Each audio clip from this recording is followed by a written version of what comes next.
welcome back, everybody. We're here for our second portion of our live event. And just on the random note, touching back on the first half, it's fun carving random weird little things out of wood. Yes, it is. Very cool, dude. I love Very it. cool. I really appreciate that. Do you watch a bunch of Doug Linker's stuff? Yeah. He's got really good tutorials on wood carving, and I hope Nigel's watching some of those as well and doing some of the wood tutorial carving things because, yeah, I will shout out Doug Linker. He does the Joe Robinette bushcrafty stuff quite often and goes out with Joe, and that's how I learned about him. Yeah. But he always does cool bear carvings, and I don't know if he's done the mustachy ones, but that's super cool. No, this guy was inspired by a guy I follow on Instagram called Dan Hero, and he does lots of little, they remind me of like 10, 15 years ago when all the little vinyl figures were really popular. They remind me of lots of different characters like that, and that's who inspired me with this little guy. Very nice. Cool. Yeah. Wood carving pop figures is pretty cool, actually. Yeah. Just throwing out there, Zink says that's awesome. Or sorry, he's awesome. Thank you. Talking about the guy that you're talking about there, I think Dennis. I think with the time dilation. Also, Zinks is saying that he likes carving cottonwood, so you should try and get your hands on some cottonwood there, Nigel. Yeah. Apparently, it's a nice soft hardwood. Cool. And Mr. Fisk wants to know if your mustache man is from Sonic. No. The character of Dan here that I was kind of basing it off of was like a Victorian era muscle man, sort of. Yeah, with the big round dumbbells, like the big. Yeah. I was gonna say it stole Mario's mustache and Sonic's shoes. I like it. That's it. So, do we want to go on to questions tonight? Yeah, we probably should get those done at some point. Fair enough. I guess I should probably, Cody said he missed the commercial ending, ran to the washroom. Oh, yeah. All right, you'll be able to watch it later on when we re-upload it. Yeah, this is what you missed out, was the little guy. That's it. All right, so the first question tonight was, what's your biggest guilty pleasure in the knife world? And Instagram's being a jerk. Yeah. Right off the hop, we're just talking about Zing CDC in the chat there. He says that sharpening, he absolutely loves doing it. I don't know if that's Go ahead. I was just going to say, I don't know if that's necessarily a guilty pleasure. It's nice to know that, hey, I can maintain this tool and I can make it functional again. Plus, there's kind of like a meditative zen you can get into when you're just chasing that perfect edge. It's nice. There is a slight guilty pleasure when you know that your knife doesn't really need sharpening, but you're going to sharpen it anyways. Okay, because you want it at last 10% that you've lost. Yeah, I have not sharpened the X Series Pena. It's a little thick behind the edge, I will admit. I've already going to reprofile it eventually, but the fact about just reshaping that brand new factory edge before I actually need to. It's went out onto the table about 3 different times and then been put back away because I'm like, no, I'll wait. Yeah. I wish I could take a behind the edge measurement before and after you do your sharpening. I'd like to know what the difference is. Depends knife to knife, right?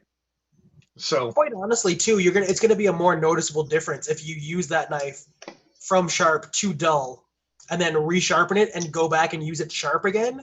It's going to be so dramatic how that feels. You know what I mean? Yeah. As opposed to sharpening it from this point, it's not going to feel nearly as dramatic. But I will say for a re-at, that's the one thing that was kind of like, it didn't impress me that much, was the factory edge itself. And that's the only thing I can complain about. And it's not a bad factory edge, but it wasn't a great factory edge either, right? So especially in a knife that people are probably not going to reprofile, you know what I mean? Lots of people will probably try and keep it pristine, try and keep its monetary value, you know what I mean? keep it to stropping and only that occasionally, and soft pocket use. I'm not saying you. I'm saying a lot of other people in that knife. You underestimate what I plan on doing with that knife, my friend. Not one bit. Not one bit. I'm not saying everybody out there does that. I'm saying that there is a certain sect when they're looking at knives of that kind of price that go, well, I'll leave the edge. This is how it was made, so that's good to know. That it's still the factory edge, and that holds a little bit of extra value. I will say part of it as well is that the Rhino has a mild recurve on it as well. Yeah. So, and I'm not afraid of a recurve. I've played with recurves quite often, but that is one of the reasons that I'm like, it's just a different beast than resharpening my Griptilian or whatever. My Trailmaster, which I mentioned before we started recording. Right. I put a stupid edge on my Trailmaster, but yeah, so. Just very briefly before we get back to the questions and the answers, what are your thoughts on recurves like that? Do you think they're significant enough to include as a design element, or would you prefer not having them at all, given the choice? This knife is strictly aesthetic in the recurve choice, and I have no problem with that. I think when it's that mild of a recurve, it's not doing what your Karambit is doing. It's like, so. Well, even like comparing to a Blur, like it's definitely a much significant less recurve, but I find like that's still a good amount of recurve, but any more or any less than that, it's almost like, well, was it supposed to be straight and they just kind of weren't on the belt? Watch it. Yeah. Yeah. But I think in this particular situation, I think it's very much part of the aesthetic of this particular knife. And that one for sure. Agree with it because it flows beautifully, right? So sometimes I'm like, meh, I wish they would have just done it straight. And sometimes I'm like, I totally understand why they made it the way they did, right? So. Fair enough. That's it. I just want to quickly say to Cody, he's asked a question in chat, and we will get back to that question. Hold it. It will come back, but we're going to finish the question from Instagram first. All right. It's amusing. Let's wrap up this question so we can get to Cody's. Fair enough. Next question. Our next answer along the way was from Given PNW. He likes opening a knife upside down. He actually sent me a video of him doing that. Yeah, I'm familiar with that technique. Yeah, you guys are with weird. The pinky and, Nigel. I was just gonna say that I'm just glad that I'm not the only one that figures out weird ways to open stuff. Because I like to Bic lighter open my knives a lot.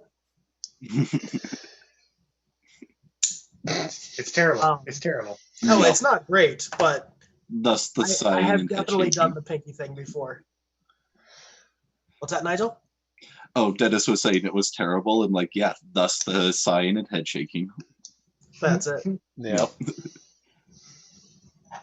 Ahsoka Edge, back with an answer. Really appreciate that. Mm-hmm. Saying he's always wanting a new knife, only days after buying the last one. Yeah. That happens when you have a wish list, right? Like, the fun of being a knife guy.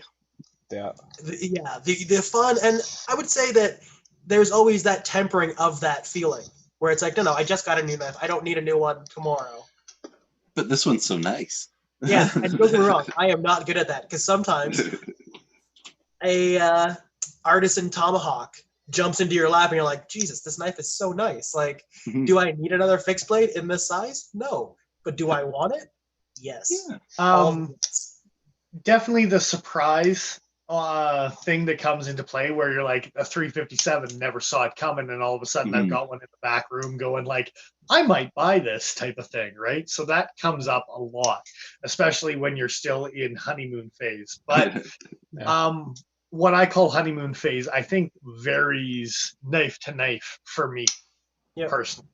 And some I'm over right away, and I'm definitely looking at other things, and that knife just gets put into the rotation or the back burner or forgotten about sometimes. And sometimes you're just like, wow, like it just stays with you for a while about how awesome this knife is. I think Nigel can agree with the bailout. Yeah. I think about just like that one stuck with you about just over the last couple months on how awesome that knife is, right? So yeah, lately it usually has been my first go-to to grab out of the collection to stuff in my pocket. I'm super stoked about being able to get my hands on one of those. Me and Paul will be having some exciting news probably pretty soon. Yeah. Well, and I've said for a while I'm going to be de-tattooing one of those. And I'm sure everyone will be looking forward to the blade mod that I perform on that particular knife. Oh, yeah. I know it's not quite this, but this is what I picture every time that you talk about. It's going to be similar to. Do you have the McHenry on hand? It's not close by.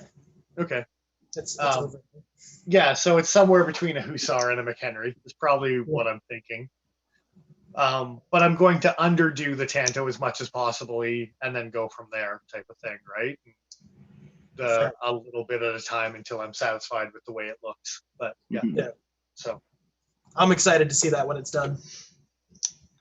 I've heard from several people that they're looking forward to seeing the work I can do, and I might start a charge on premiums on modding bailouts if that becomes a thing. So yeah, might have to invest in a grinder. I've been looking for a while now. I got to be honest. I mean, Mr. Fisk is saying the 710 McHenry ? And that's exactly what Dennis is talking about. One of Mr. Fisk's personal favorites. I was actually talking to him about that recently. It's not me as and him much as both. Battle Cry, though. Nick Henry! Contigo's so much better. And then every once in a while, I do like to think about saying Contigo like Beavis and Butthead, and it's a Contigo. So there is always that for your bunghole. Yeah. No, thank you. Don't do that. No.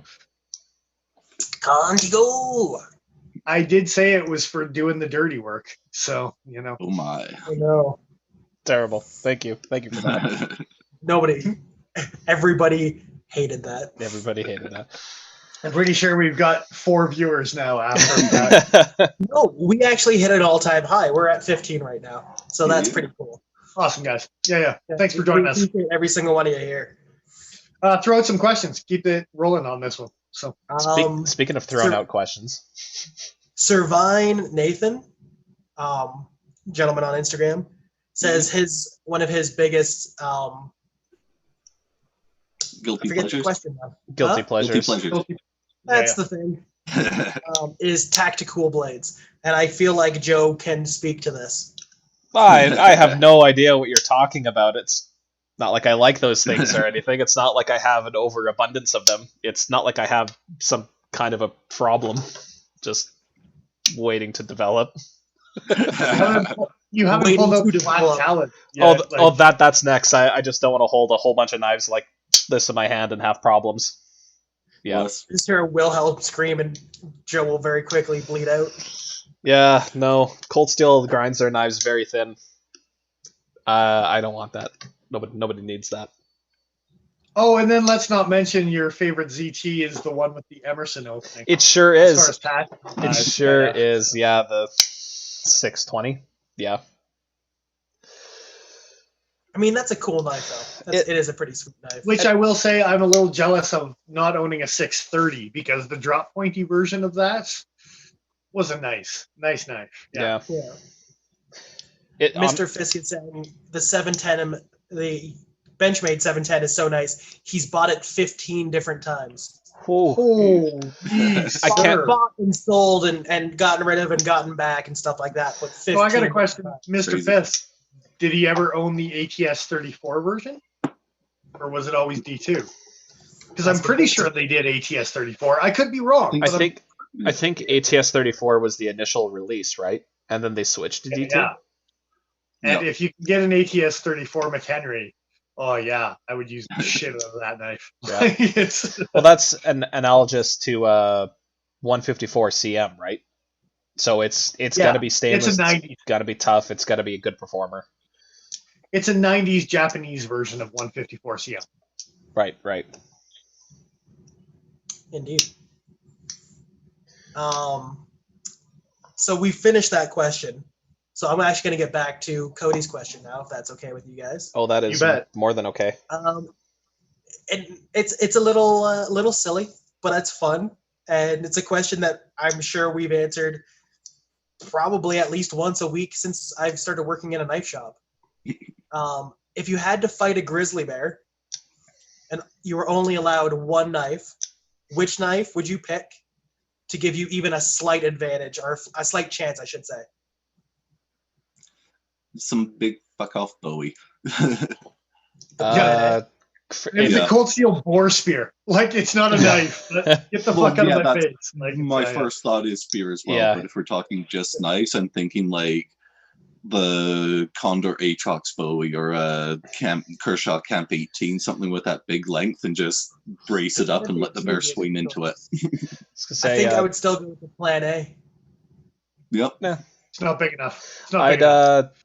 You could do it, but it's not big enough. If it's gonna be from my collection, I'm either gonna die in style and play with a trail buddy just for how thin and light it is. If I was planning on no, and then I get eaten, or the other one would be the cold steel Gurkha Kukri, and then I'd be no, and then I'd get eaten. I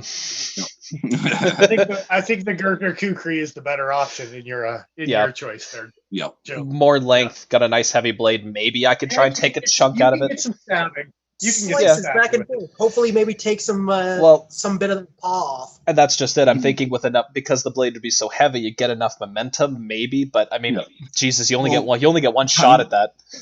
Kind of in my mind, the way to do it is if you've ever played with like tossing an apple and chopping it out of the air, you're not trying to swing through the apple. You're just trying to get the blade in the way of the apple. Right. And I think that's the way to do it with the bear as it's trying to swing at you, is just get the blade in the way. Yeah. Yeah, fair enough. So yes, bear conversations. There's a reason I take my Trailmaster out and not something smaller. Yes. I question all the time what knife I'm going to take out into the woods, and the Trailmaster is quite often what I take out. And the nice thing about it is it does have that fine line between chopping ability, defensive ability with an animal, as well as some sort of detail work, because it's got a good enough grind and a taper that it does get thin enough that it still cuts pretty decent. And I'm not saying the Trailmaster is the best option, but it's the most frequent option for me personally when I'm thinking about that type of thing. Out of your collection. I think Nigel's answer with the Aatrox Bowie, which I also own, is a better option for a bear. But it's a little bit longer length. For sure. It's 4 inches longer. And it's a wider blade this way, and thinner tip too, right? What's that? Aatrox has a thinner tip too, doesn't it? Than the Trailmaster. Yeah, it's wedged on the back, sharpened on the back. Yeah. Type of thing, right? So you can get some really good piercing with that too. But you do lose a lot of the woodcrafting, bushcrafty ability with it. Yeah. So I think that's why my answer is always the Trailmaster, is because it's just to do everything. That's it. Indeed. Quickly like to say that Cody loves all of our answers, which even as he should. Darren Windsor's answer, because Darren said he would pick the foam nunchucks we sell. So can I retract my answer and say I would take Darren out, so that way I could just run away and he'll deal with the bear? By deal with the bear, I mean get eaten. Can I bring my camera so I can film it? Because I would love to see a man just beat the hell out of a bear with a set of nunchucks. Well, typically the Nigel has that new what do you call it? Gimbal. The gimbal thing. So we can just put it on Darren's body and run away, and it can record what it needs to record. Come back to the camera later. Really quick kind of feeding. You can see the crows come in afterwards. It would be good. Wow, that's really dark, guys. We're getting a lot of laughs in the group chat for our answers. Excellent. I just want to say quickly too, Mr. Fisk is saying that he's owned, as far as the 710s, ATS 34, 154, D2, M390, M2HS. I don't know what that is, but it sounds fancy. Yeah. I know M2. That was a kind of a little brother to M4, but I haven't heard of M2HS. Yeah, HS is new to me as well. And the Mhm. M390 was an exclusive McHenry from one of the stores down in the States, I believe. And it Yeah. had like a blue and black layered Yeah. G10 Like handle. Smoky Mountain or something, or Blade HQ maybe. Yeah, reminiscent to the Rift type of dual layered type of thing, but not carbon fiber because that's better. You're not wrong. Should also just point out, Caleb's asked a question of us. How do you guys feel about micro knives? Specifically, the new stuff from Spyderco and Benchmade, like the mini bug out. And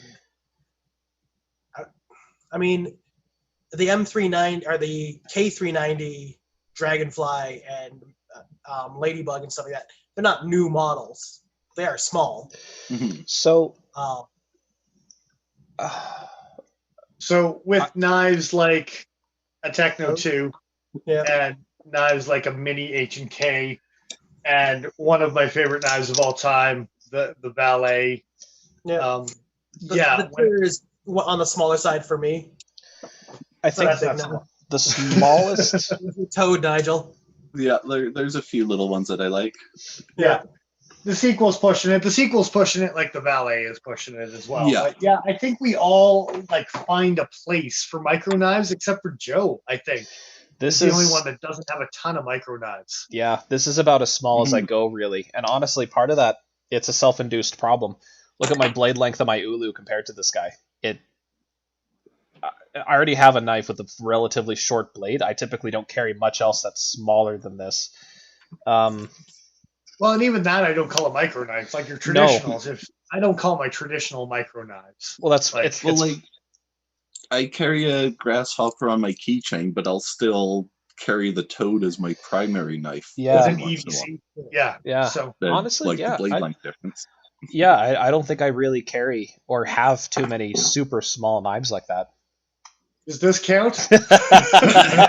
Yeah, it's in the name, micro pocket rocket. Of course it counts. The MPR. Yeah. What I was going to say is that when it comes to small knives, they're almost invariably a neck knife for me. I prefer small fixed blades that I wear around my neck as opposed to folders. Mm-hmm. And then while we're on that train, small emissary, the OG gray one, like it's so. But I think those aren't micro knives either. I think they get into like a gentlemanly knife, like the Valet. So, or it's not like even an Osborne or the Tur. Yeah, for sure. So okay, so do you think micro knives is kind of a category that sits within knives that have less than a 2-inch blade, or like less than 1.5 inches? Like, where would you draw that line? I'm not sure, but as far as the question goes and how we pointed out the bug out, or not just Benchmade in general, I think he's trying to steer us towards like the new wave of the ultra lightweight, ultra slimmed down. Okay. Okay. Good catch. The mini bug outs type. For sure. I don't need my knives to be light, but I do like when a knife is light.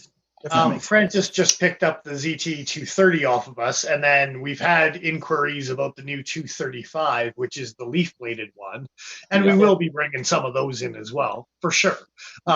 So something along that kind of light duty, smaller, super lightweight option, right? That's it. Even the mini bug out that he got, it's a small little knife. I can actually get all 4 fingers on that thing, which is kind of hilarious. That it is. Full grip.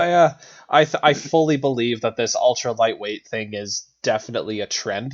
Whether the category of knives that result from this trend stick around, I don't know. I mean, there's definitely going to be a set of people who come in, they'll handle a knife and say, nope, this is too lightweight, I can't tell if I'm carrying it, and it doesn't feel quality enough. There's a reason people still like the Buck 110. It's because it's got that stupid, solid feel to it. So over time, who knows? It's hard to say. But there's also people who love the Hidden Canyon from Benchmade. Yeah. Because they can appreciate a lot of power in a smaller cutting tool, right? Like So I think it's a bit trendy right now, but I think it will. I think it'll stay. I think it'll stick around. just not to the degree of ferocity that it has so far. Like Spyderco announcing a new lightweight every time they do a quarter reveal. Benchmade coming out with new variants every other week. It feels like, yeah. That's it. Zinx is actually saying, directly commenting on the Spyderco hoochie. Yeah. Okay. And him wanting one just so he can sit on his desk. And I gotta say, that is the wrong answer. That thing is an atrocity. No, I think that's actually silly little one. that's. I can see Nigel buying one, and just first of all, but that's a production art knife. That's not really like a. Who is teaching you how to pinky open things? I'm just saying, with that one. It was Zinx. Yeah, was it Zinx? Yeah. Or was it W? That's funny.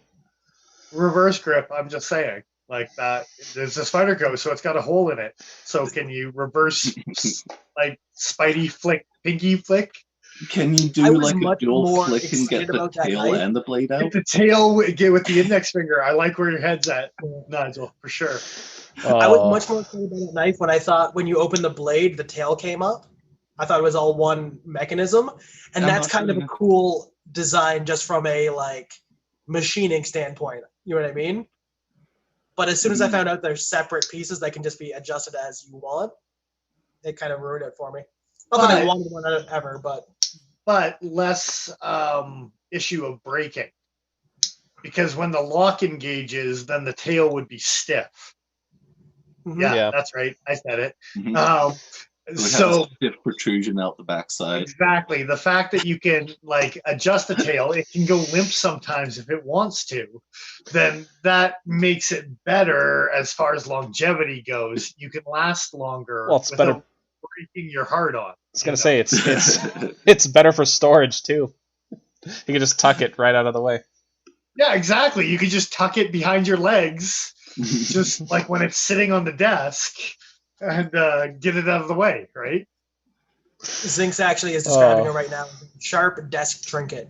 Yeah. And I mean, we all have something like that is maybe not the most practical knife in the world that kind of sits around and does work around the house. Yeah. That thing is... It's awesome. Don't you slag on the MPR. I love the MPR. I wish I could get the MMPR. I don't know if that's what it's called or not. Was that the super small guy? The new one with the titanium flipper with the pivot collar that they charge way too much money, but Benchmade doesn't sell in flippers to Canada right now, so up shit creek. But yeah. Francis is saying that he won't carry anything less than a 2.8-inch blade. That's very specific. What's a mini bug out? I think it's 2.8. I think 2.8. He looked that up before he answered. Probably. He also said that 2.8 as a primary. He'll carry a secondary that's smaller than that, but he usually wants a larger primary. And that's normally the way I go. I'll carry my Feist and my 452. And usually something else. But those two, you know what I mean, are a good combo. And I think every guy here, maybe short of Nigel, because I think he stopped getting in the habit. But when we're working in the shop, it's very much you got a fixed blade on your hip. And I think sometimes Nigel does it and sometimes Nigel doesn't, depending on his feelings about it. But I think we all get away with it just because we work in a knife store. Oh, yeah. So quite often, most of us will have a fixed blade. What's that? I gotta be honest. I wear a fixed blade pretty much everywhere I go.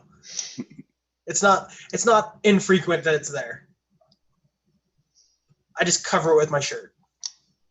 I'll wear one around the house not around the house, but around the yard sometimes when I'm doing work and stuff. Right? I don't wear pants around the house, let alone anything else. And for the record, everyone joining us tonight, one of the rare occasions where Paul's blinds are actually closed. So they're open. Exactly. That's what I'm getting at right there. No pants, wide open blinds. Downtown Calgary, you'll get a show. I'm just saying. I'm not even going to touch that. Not going there.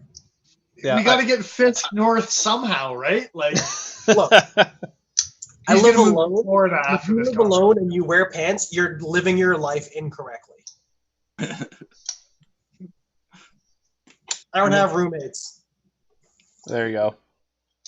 Indeed. Cody's giving a shout out to Nigel here, saying just how beautiful the work that he's been does in general, and especially recently, has been really nice. Yeah. Very pretty. I'll comment. We commented last week about the fact that a consistent design. And since last week, you've had all 3 of those sold, and you have, what, 2 more pre-sold? 3 more? 3 more pre-sold? Good for you, Yep. brother. Nice, Good nice. for you.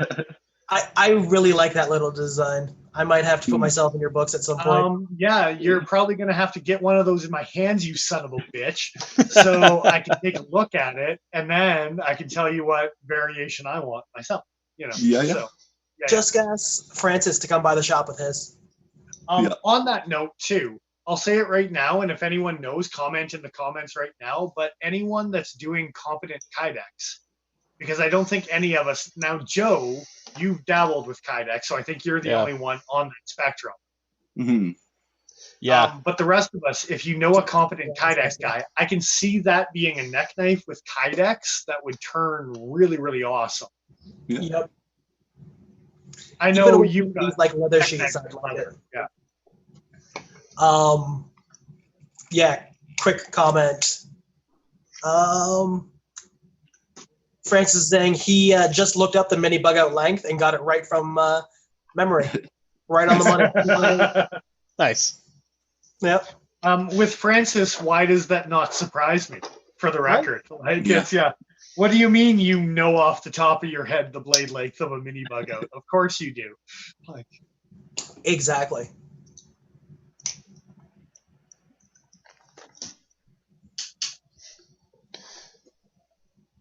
So we have one more question. We do. I was actually kind of waiting for a break. Actually, on that note as well, the guilty pleasures. I don't know if everyone from our group has answered, but I have not. Nope. No, none of us have, I don't think. So we can continue on with what our answers were for that question as well, if we wanted to. Yeah, we can wrap that up and then have a break. Sounds good. Dennis. There's a couple different comments here shouting out Nigel's scales, just for the record, and how Very pretty nice. they are. Thank you. Yeah, these ones are a blue epoxy resin and pine cone. And didn't you say something about those potentially having a glow to them as well? Yeah, I might have gotten a little bit silly and spaced out on the fact that, these guys have glow powder in them. If you check out my Instagram, you can see a recent picture I put up of them glowing. Very nice. And very soon, probably in the next week or two, I'm going to pour a bunch more of these pine cone resin scales, so stay tuned and see what I come up with. It's a small advice for you, just from what I've seen without actually handling one in person. Yep. Don't stray too far from what you did with the blue one. Mm-hmm. I love it. Don't get too exotic. I know you like to experiment, but realistically, if you did the exact same thing with that and just did a red, an orange, a blue, a green, a whatever type of thing. Try not get too many colors and too much going. Just have no swirling. Just do what you're doing with that. Throw some glow powder in there, and you'll sell a shit ton of those, man. Yep. We can talk potentially about you doing a scale for me that has all the remaining bits of your resin left over. The offset. Yeah, the melted crayons. Because that sounds pretty neat to me. I will say, guilty pleasure wise, I'm going to throw it out there. I've had it for years. It's Emergency Rescue Orange. Rescue Orange, and not even the Tiger Stripe, because that's an abomination, but I love it. You were talking about your Emerson, and we were talking about Kershaw's and ZTs not being numbered for limited edition, and the first thing I thought of was the orange 630 Emerson. That was limited edition with like S90 or some garbage. Oh my goodness. I should have bought that knife. You should have. It would have taken the place of the 562 modded in my rotation. I'm sad that no one from the shop did, because for it being just loud emergency orange and midnight black, like It was a sharp-looking knife. It was cool. No doubt.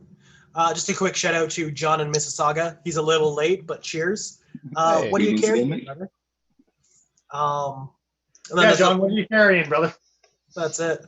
And then there's a little bit of back and forth about people getting Nigel's knives from him and stuff like that. So Yeah, for people are sure. getting Send me excited a about your gear, dude. message on Instagram. I'm always open. Next one up that I'm getting ready is this one for Francis that I'm just in the middle of sharpening right now. Got tape on it so I don't scuff up the handles, but this one's one of the Banksia pod.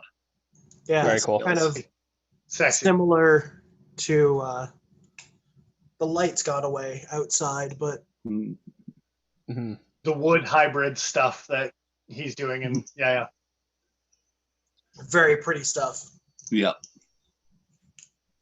So yeah, that's the last of the 3 I have made at the moment. Nice. Awesome, dude.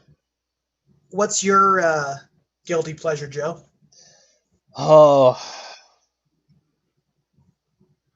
weird locking mechanisms, which inevitably leads me to collect CRKTs, because they make a lot of weird locking mechanisms. But honestly, I wish other companies would start experimenting a bit more, just so I don't have to buy any more Oz 8 bladed monstrosities. I'm just gonna the provoke was in D2. Yeah, the provoke was in D2. I'm waiting because they had hinted that they were going to do other designs with that opening mechanism. I'm like, just give me a dagger. Just give me a dagger like that. I don't care how. They put Beth serrations and gave it a window punch. Come on, man. That's not enough. Anyway, so for me it ranges between stuff like the Paradoxes, which were legal balisong knives. They're actually dual slip joints. This thing is just huge, but there's actually a bar that prevents you from opening it one-handed. It's just ridiculous. It's very stupid. It's very secure, but it's very stupid. And then less stupid is the old Gerber pawl lock. So this was a knife where you could squeeze here and drop the handle out. You should not feel that's not a guilty pleasure. No. But the guilty pleasure is just illustrating the weird openings in his collection. No. Yeah, I don't feel bad about this knife. I feel bad about the fact that if there's a slightly unique locking mechanism, I'm like, ooh, it gets my attention. What steel is it? Oz 4? I don't care. Like it's it opens cool. Yeah, pretty much. That's actually why I bought the CRKT Kiss Assist. It's an Oz 4 blade, but yeah, it's just weird. Yeah. Sorry, go ahead. I was just gonna say, so yeah, I think that's my guilty pleasure, is just weird locks. What about you, Nigel? I was thinking about it, and probably my throwing collection is I have a whole bunch of some really weird and ridiculous and silly throwing toys. Yeah, but you actually throw them and have fun with it. So, like, how guilty do you actually feel there? When I look at how beat up they are, that's when the guilt starts to hit. Yeah, okay. The D2 Griptilian in this collection that he's already talked about tonight, that he has thrown. Yeah. That, in fact, me, Dennis, and him have all thrown. See, I had forgotten about that Griptilian. And now I agree, that's kind of a guilty pleasure. Yeah. I like throwing stuff. That's it. Yeah. And before I get to my answer, I just want to quickly get back to John in Mississauga saying, we've got a theme going tonight for people wearing shorts and carrying bug outs. But he just right-dyed. Yeah. See, another example. Exactly, right? But he just right-dyed his bug out purple last week. Yeah. So, very cool. Yeah. Nice. That is the right thing to do. That's it. And Joe's got a couple of them in his collection as well. But the whoppier the blade, the more like Italian stiletto-y that is. For the record, I am Italian. I'm allowed to say that. My word. I really like the Italian style switchblade design. Like it means narrow blades.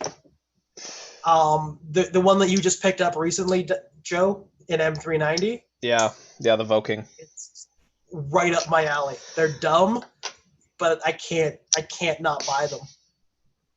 Yep. I like them so much, I've bought these highlight twice just to get a nice version. For the record, Edge out of box is just goofy, like on receipt paper. Stupid. Yeah, you can see the cut on my thumb, kind of. Yeah. Yeah, careful. I mean, one day Paul will learn how to handle knives, but until that day, today's not that day. No. On that note, we're getting kind of close to that mark. Do we want to take a quick break and come back with the last question of the night? Sounds good. Works for me. Except anyone who wants to continue with us, that'd be awesome. Stick with us, guys. Refill the drinks. Now's a chance to go take a piss break, grab a drink, and meet us back here. We'll try and time it. Extracurriculars, 5 minutes. We'll be back in 5. We shall return.